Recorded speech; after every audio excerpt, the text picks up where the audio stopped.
Where's it at? All right. We open the show with Trick and Mello on the mic. Trick is the one who starts off by saying, "Man, what happened to you? I knew there was something wrong with you already, but now you're over here taking the easy way out of matches? You're a coward. Your little buddies in the Undisputed Era are no different." That's crazy. You did it, man. You actually found a way to twist this whole thing to make me seem like the bad guy. Guess what? I'm not buying it, and neither are they. I'm done with you. I'm walking away. Battling you uh, has battling. All right, what the fuck was I trying to say here?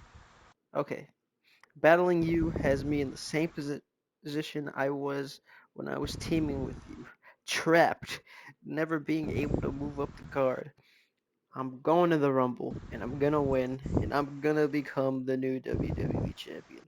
I'm leaving you in the dust. He walks away, while Trick just paces and shakes his head.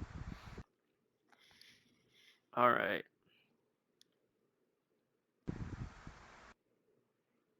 Priest wins all. Okay. It's just Dean doesn't look like himself. He gets like almost to no offense in. He just gets bitched.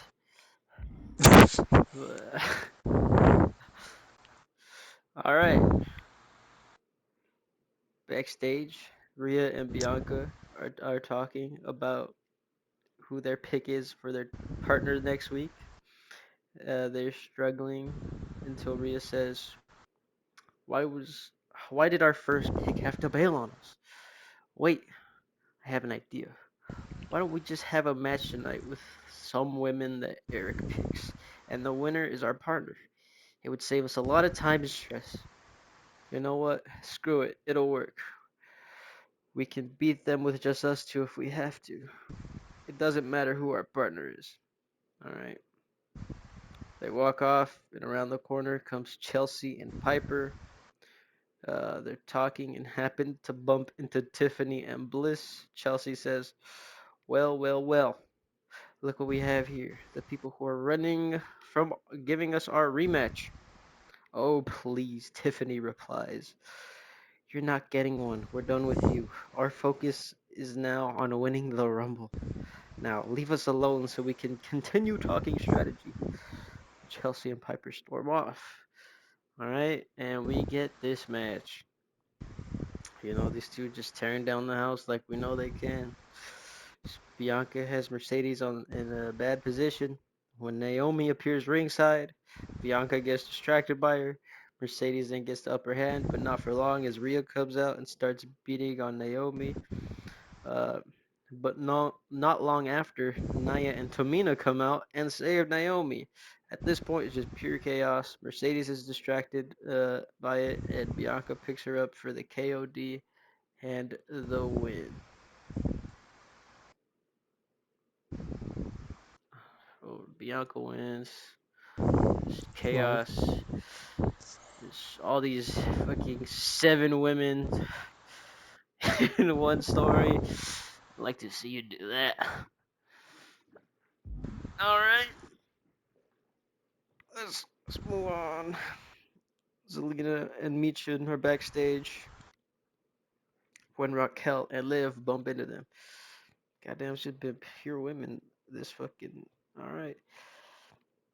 Calm down there, says Raquel. We're not here to fight. This has to end. One final time. Me versus you. Last woman standing match at the Royal Rumble. You're on, Zelina says. See you then. All right. Cut to Bloodline locker room. Solo's out. Oh wait, Rock says Solo's out. Jimmy's out. It's up to me. Naomi. What's the status on Jimmy? Well, could have been worse. Thankfully, he'll only be gone for a few more weeks. What about Solo? Same thing, but it looks like you're gonna have to go into the Rumble alone. All right, I can do that. Oh, what the hell is that stunt you pulled? Why the hell are you in communication with Mercedes? I'm just using her, my tribal chief. She's trying to get the band back together, but it's not going to work. It'll all make sense, I promise. All right, just so you know, I don't like when people don't keep their word. Naomi just walks off as Naya stares her down. All right, Roxanne wins law. This was the number one contender, not number one contender. This is the match I put together to see who would team with Bianca and Rhea. I should have said that. Okay. Okay. Anyways, Alistair Black promo package. Gunther, I'm disappointed in you. I really expected better. I didn't know you would be such a coward. So it's time to end this. At the Royal Rumble, me and you, one on one. So I can make you fade to black one last time. Alright. Stone Cold goes up to KO and asks, Man, what the hell was that shit you pulled last week? You didn't tell me anything about being in cahoots with Randy. Don't worry about it. I did what I had to do. That's all you gotta know. KO starts to walk away. Austin grabs his arm to pull him in. You've been making a lot of decisions recently without me having a say, or at least filling me in. That has to change. Get your hand off me. Austin releases him. Fine. Next decision I make, I'll run it by you. He walks away as Austin has a look of concern painted across his face. We get to this match. After a hard-fought battle, Street Profits pick up the victory. After they leave, Grayson is just sitting in the ring. Theory goes to pick him up. He extends his hand, but Waller just sits there. Theory tries again. Waller takes his hand this time. When Theory starts to leave, Waller attacks him from behind. He stuns Theory.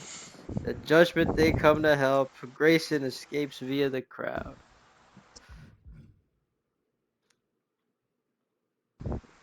I broke Okay. him up faster than WWE did. Well, it's not hard to do. It's their breakup's been going on for like 10 months now. That's true. All right.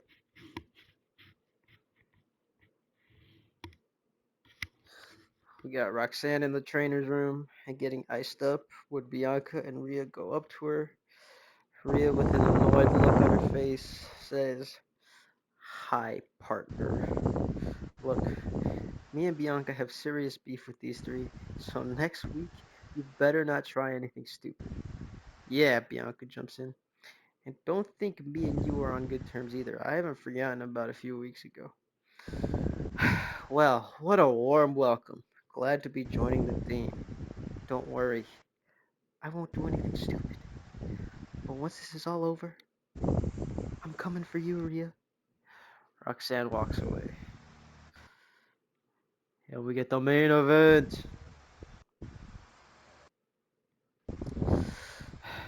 There he is. Yells Andre Chase as Cena walks in a frame. You ready? Yeah, man. Just a bit nervous. That's totally normal. Just remember what I taught you in class and go out there and execute. He may be a tough son of a bitch. Wait, you can take him. All right, let's do this.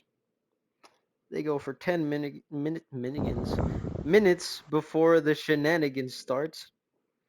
Rock starts setting up for a people's elbow when Randy's music hits. Rock just starts looking back at the ramp, telling him to bring it. But Randy appears through the crowd. Rock notices at the corner of his eye. Randy is at the commentary desk just watching him. Rock is just staring him down. He turns around. Cena hits an AA. John Cena gets the win. Doo, doo, doo, doo. Cena wins, lol. After Randy goes in and just starts beating him down, by him I mean Rock, Refs once again try to stop him, but Randy starts hitting them to get away. While Randy is focused on the refs, Rock gets back up and low blows Randy. The refs now try to get him off, but he attacks the refs too. So the refs all back up. I have to send in Montez, Dawkins, Trick, Gable, Otis, the Creeds, the New Day, Omos, and the LWO to separate these two. Almost. Uh, It's insane sending in a 7'3" giant just to split up two people. the only thing that man does on my roster, take L's and separate people. It's kind of like what 911 did for ECW. Okay. Sami Zayn and Bronson Reed open the show. Sami says he still doesn't want to defend his title against his friend, but Heyman wants to test his resolve as champion, and if this will help Heyman respect him more, then this is what he has to do. The match starts. The bell rings, and they circle the ring around one another before Bronson just lays down and Sami covers him 1, 2, 3. Sami Zayn then celebrates the win as if he went through an absolute war with Bronson Reed. I fucking knew it. After the match, Sami Zayn and Bronson Reed head through Gorilla after the match, and Heyman is there to meet them. He applauds Sami on his win over Bronson, but there are consequences for trying to outsmart him. Sami says he did what Heyman wanted. He scheduled a match, and Sami came out on top. Heyman says that may be true, but if that was supposed to make me respect you more, then you are sorely mistaken. So let me give you a bit of good news and bad news. The good news is that you don't have a match for the Royal Rumble. Sami says it's about time they get some time off. You know, you need to have your champion at 100% so that he's ready for any challenge. Heyman says exactly right. He wants to keep Sami at 100%. That's why next week he's going to be in a gauntlet match for his title. Sami is just floored by this news, and Heyman says, "Oh, and time for the bad news. I am revoking a decision I made several weeks ago, and the final participant in that gauntlet next week, if you are to make it that far, is going to be Drew McIntyre." Sami is furious and says Heyman can't do that. Heyman just laughs and walks off as Sami complains to Bronson. We then go over to the Rebel Society speaking to Cora and congratulating her on her win last week over Paige. Cora says she's glad she got the win, but feels like there's still some unfinished business between them. Punk tells her that she just needs to focus on the now As he says that, Paige, with Charlotte following, charges into the locker room. Punk and Gallus stand in between them. Paige says last week she got screwed over and demands another shot at Cora. Cora says Paige doesn't deserve another shot at her, and Paige says she wasn't really asking. If Cora has any guts, she'll meet her in the ring right now. Paige storms off and heads towards the ring, with Charlotte following. Um, Paige waiting in the ring for Cora, but Cora comes out on top of the ramp with the mic and tells Paige that she is not the one in control. She's not the one in control in this situation. She appreciates the fire that burns within Paige, but she isn't ready for but Cora says she isn't ready for a match this week. She says she'll give Paige the match next week, and just so they don't have a repeat of what happened last week, it will be a no disqualification match. Cora says she does realize that Paige is ready for a fight, so before she came out here, she found an opponent for her, and out comes Gigi Dolan. Paige just squashes Gigi. Well, that's fucking tragic. Says the man who's like Damian Priest wins. Lol. I have a story for Dean, okay? And I have a story for Paige, okay? But you don't have a story for Gigi, the one It will losing. come eventually. After the match, we see Bayley and Becky speaking backstage when Charlotte confronts them. Bayley just walks away and Becky and Charlotte speak. They speak about their title match at the Royal Rumble, and Becky brings up Charlotte's motives. Charlotte says she is tired of this talk. She has proved herself when she stepped up for them against Damage Control. She proved herself again when she brought in Paige to help them at Survivor Series. She then decided to be patient and wait for a moment to fight for the title instead of just taking it. When did it become a bad thing to want championships? When did it become a bad thing to want to be great? You have let Bailey get into your head about who I am as a person. I've been me since day one, and if you have a problem with it, then we'll set it in the ring at Royal Rumble. Charlotte then storms off. Um, we then head down to the ring. LA Knight comes down to the ring and says his shoulder is a bit cold tonight. He liked the feeling of having that US title around it and giving these fans a show each and every week. But last week he let everyone down. He failed to retain his title and Braun Breaker got the best of him. Braun Breaker then comes out and he laughs at LA Knight, saying last week was just inevitable. He kept escaping him each time they shared a ring, but once he got him one on one, the right man walked out with that title held high.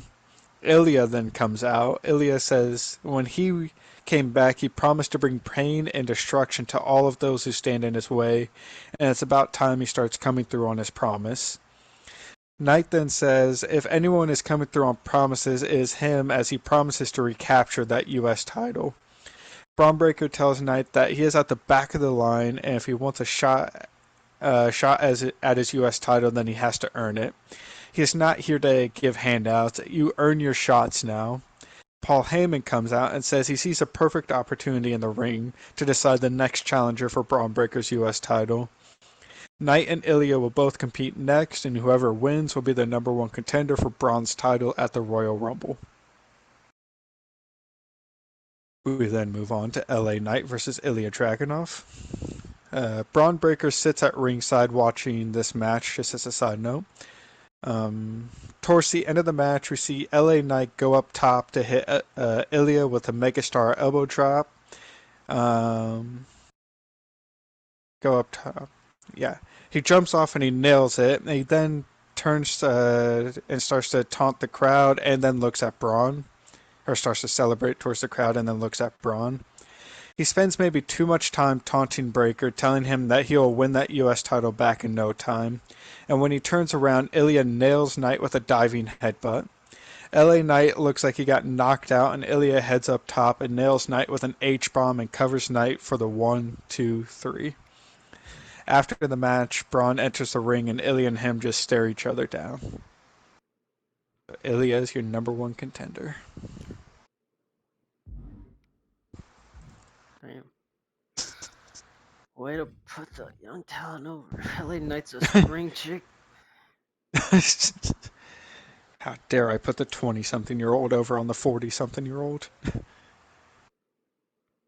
After that, Cody and Ricochet are interviewed about the tag titles when they get confronted by Gallus. Gallus say they have seen the work Cody and Ricochet have put in and want to reward them with a title opportunity at the Royal Rumble. Cody and Ricochet gladly accept the challenge and say they look forward to the matchup. Once Gallus leaves, we see Paul Heyman come into shot and says he needs to speak with Cody. Ricochet leaves them to be by themselves. Heyman says he has a favor to ask Cody. Cody says anything Paul wants. Paul says he wants Cody to take on Seth Rollins tonight. He says he knows it is in short notice, but he wants to make sure that Seth understands what he's getting himself into with CM Punk. Cody then asks if he is just supposed to be a warm up for Seth. Like him and Paul both know he is more than that. Paul says, "How about I throw something extra on it? How about whoever wins the match gets added to the gauntlet next week for the World Heavyweight title?" Cody says he is kind of focused on the tag titles right now. Paul Heyman asks Cody to maybe speak with Ricochet about this and get back to him before the main event. Cody says he can do that. Um, we then move on to Pure Fusion Collective being interviewed about Asuka and Zoe Stark last week. They say that Damage Control blatantly cheated and the decision should have been overturned. Dakota got involved and helped Asuka get the win. Damage Control then shows up and complains about Pure Fusion Collective complaining. They ask what kind of double standard do they have where if they interfere it's okay, but when they do it's all of a sudden this tragedy. Sonya then speaks up and says, how about tonight they settle it? Dakota, since you decided to get involved last week, how about me and you go one-on-one? Dakota says she'll gladly put Pure Fusion Collective in their place tonight, and they each head towards the ring. We move on to Dakota versus Sonya. Towards the end of the match, we see Sonya Deville on the apron when Dakota goes to strike her, but Sonya shoves her back, and as she goes to step through the ropes to get back into the ring, Kairi Sane grabs a hold of Sonya's feet. As Sonya is halfway in the ring, Dakota capitalizes and nails her with her like springboard curb stomp thing. Um, and then Dakota covers Sonya for the three afterwards. After the match, Damage Control are celebrating up the ramp when Sonya grabs a mic and demands justice for what just happened. She says SmackDown needs a tag team to go up against Nia and Tamina at the Royal Rumble, so next week, any two of you against Shayna and myself. We then cut backstage. Cody Rhodes and Ricochet knock on Paul Heyman's door and enter his office. Cody says he spoke with Ricochet about the matchup and decided instead of him taking on Seth, how about be Ricochet instead. Paul Heyman says it's not quite what he had in mind, but since the main event is next, he guesses it'll have to do. Cody then makes sure that the winner gets into the gauntlet still, and Heyman seemingly begrudgingly agrees. We then move into our main event of the evening, Seth Rollins versus Ricochet. During the match, we see once Wait. I again. was muted. Okay, Wait, who won? Dakota or Sonya? Dakota. Okay, cool. She hit But like her springboard curb stomp thing. I don't know what the name of that move is. I know it's just sick. okay, cool. So Seth Rollins versus Ricochet. During this match, we once again see the cameras pan up to the suites, and we see Final Testament watching on. Towards the end of the match, we see Ricochet go to the top rope to hit his 630 senton, but gets cut off by Rollins. Rollins then climbs to the top rope with Ricochet and then hooks Ricochet's arms. Seth just laughs as he jumps back and nails Ricochet with a Pepsi plunge, the top rope pedigree, CM Punk's move. He then backs up as Ricochet starts to get up and nails him with the curb stomp. Seth Rollins then covers Ricochet for the 1-2-3. After the match, Seth Rollins heads to the ringside area where he draws a number for the Royal Rumble. He pulls out a ball and unravels a paper to show the camera the number 20.